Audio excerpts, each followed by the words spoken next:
The potential for mobile gaming is exploding right now. Between ports of classic console games, indie titles, and services like the Xbox Game Pass and Apple Arcade, mobile devices are becoming a truly viable way to play games. However, finding the right controller can be a bit of a chore. I've been using one of my PS4 controllers, but the process of pairing it between my iPad and back to the console is getting pretty annoying. So I've been thinking about getting a mobile-specific controller. So in that sense, I'm pretty lucky that RiotPWR offered to send me a unit of their new RR1852. It's a wired controller designed specifically for mobile devices. Can it finally replace my PS4 controller? Let's find out.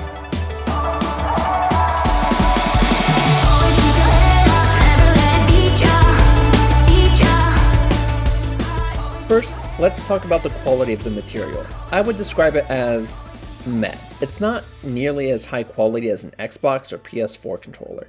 Granted, it will probably be cheaper than both of those, so that's to be expected. The controller is also way lighter than you would expect. There's no internal battery since the controller is powered through your phone. That's the main reason it's so light, but I feel like that contributes more to the cheap feeling of the controller. It's a trade-off though. If they made the controller too heavy and then added the weight of the phone, it wouldn't be comfortable to use for a long time. So that makes sense, I guess. As for the buttons themselves, it's a mixed bag. The thumbsticks feel pretty good, and the textured rubber makes them grippy and stops your thumbs from slipping. The face buttons feel good too, and they have a mild tactile feedback when you click them. The same goes for the bumpers.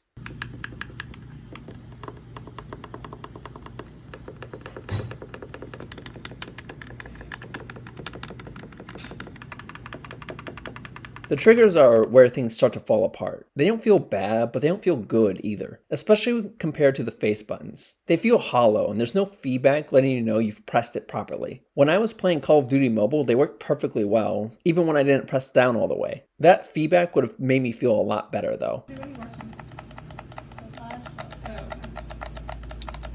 The center buttons are also confusing.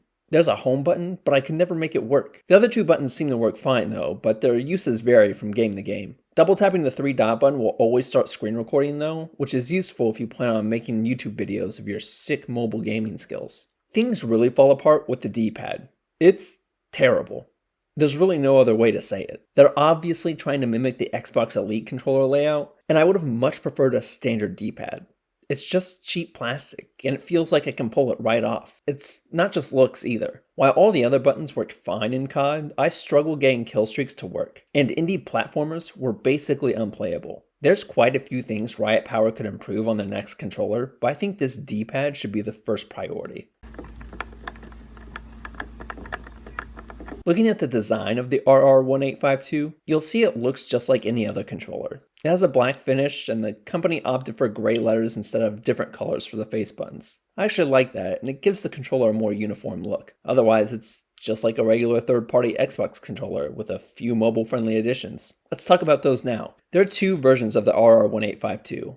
One with a USB cable for Android, and one with a lightning connector for iPhone. I have the iOS version, so just replace anything I say about that with Android equivalents in your head. Looking at the cable, you'll see it's really long. Needlessly long, I would say. The cable needs to travel maybe 3 inches, so including 5 for some slack was all that was needed. This controller's connecting cable is 2 feet long. Why? It's unwieldy and it gets in the way during play. Also, it doesn't disconnect, which makes me worried about the long-term viability of the controller if the cable starts to fray. One benefit is the inclusion of pass-through charging on the bottom though. RiotPWR's previous controllers didn't have this, and it's a welcome feature for sure. Gaming drains your battery quickly, and that's doubly true if you're playing on a small phone like the iPhone 12 mini, like I am. Of course, this wouldn't be a mobile-friendly controller without a phone mount. This is actually my favorite part of the RiotPWR's design. The mount itself is made of plastic, but it attaches with a metal screw, and the connection feels really secure. I never felt like the phone wobbled or was going to fall out of place at any point. Stability-wise, my iPhone 12 mini sat in it just fine without tipping over. That's surprising given how light the controller is. My work phone though, an iPhone 12 Pro Max, fell right over, so your mileage may vary. There are also 2 prongs on the back for holding the excess wire, which is a nice inclusion since it's far too long. I think I would still prefer a shorter cable though. So those are my thoughts on the look and feel of the RR1852, but what's it like to use? Well, honestly it's fine. All my complaints are valid, but it's a perfectly functional controller. When I played with it, I didn't find myself thinking too much about it. I was too caught up in what I was actually playing. That's good engineering, I'd say. The only exception here is the D-pad. I never used it enough where it impeded gameplay, but that's definitely because I was avoiding it at all costs. It really is not good.